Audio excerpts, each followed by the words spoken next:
Iginiit ng Philippine National Police na hindi overkill ang ipinatutupad na seguridad sa mga rally ng Iglesia ni Cristo sa Maynila at United People's Initiative sa People Power Monument.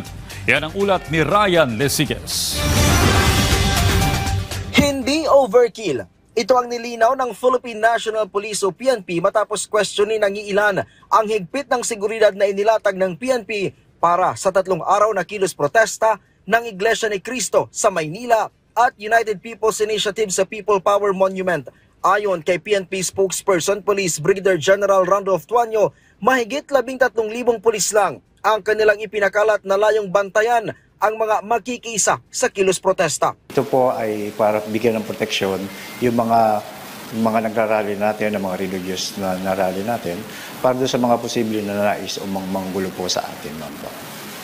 Sapagkat sinabi nga po ni SILG Remulla nung command conference na mas okay na mapintasan ng Philippine National Police o ang DILG sa over-prepared tayo o over-preparations kaysa ma-under-prepared po tayo pagdating ng kaguluhan. Si DILG Secretary John Vic Remulla naman kontento din sa latag ng seguridad kahapon. Katunayan, pangkalahatang mapayapa daw ang unang araw ng kilos protesta kahapon. Sa kabila nito ay hindi raw nagpapakakampante ang kapulisan lalo pat magtatagal pa ng 2 araw ang kilos protesta.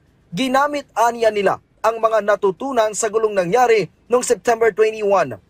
Maximum tolerance pa rin daw ang pairali ng Philippine National Police sa kasakaling magkaroon ng girian sa pagitan ng mga relista at ng pwersa ng pamahalaan. Bagay na pilit na iniiwasan ng mga kapulisan. Mananatili naman silang nakaalerto lalo pat magtatagal pa hanggang bukas ang mga kilos protesta. Napakagaling ng mga pulis natin kahapon. Excellent work. Nakita natin walang incidents, maayos ang traffic management, peaceful lang.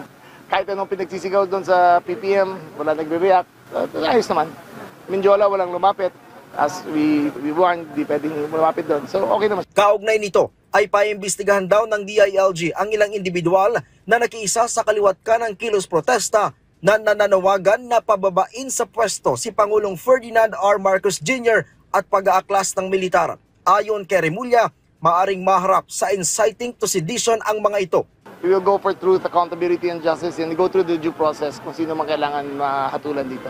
Paliwanag ni Remulla, walang puwang sa civil society ang mga ganitong klaseng panawagan. With the freedom of expression comes a sense of responsibility. So calling an act of sedition is not curtailing, it's dangerous to the state. Diba? So, yung mga ganyan, every citizen is accorded the right to free speech, but they must have the corresponding responsibility to behave in all civility. May babala naman ang DILG sa mga grupo na may planong guluhin ang nakalatag na payapang kilos protesta ng INC. Kaugnay nito, kasama sa imbestigahan ng PNP ang mga kumalat sa social media na fake news gaya ng mga lumang video ng umano'y kaguluhan sa Mindiola. Nauna nang ipinagutos ni Acting Chief PNP Police Lieutenant General Jose Melencio Nartates Jr. sa Anti-Cybercrime Group na paigtingin ang cyber patrolling.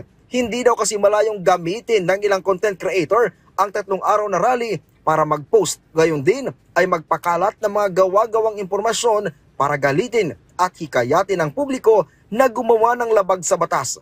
Giit ni Nartates na bagaman iginagalang ng PNP ang kalayaan sa pagpapahayag ng hinaing ng publiko, merong limitasyon ang kalayaang ito, lalo na kung ang intensyon ay linlangin ang publiko. Ryan Lesigues para sa Pambansang TV sa Bagong Pilipinas.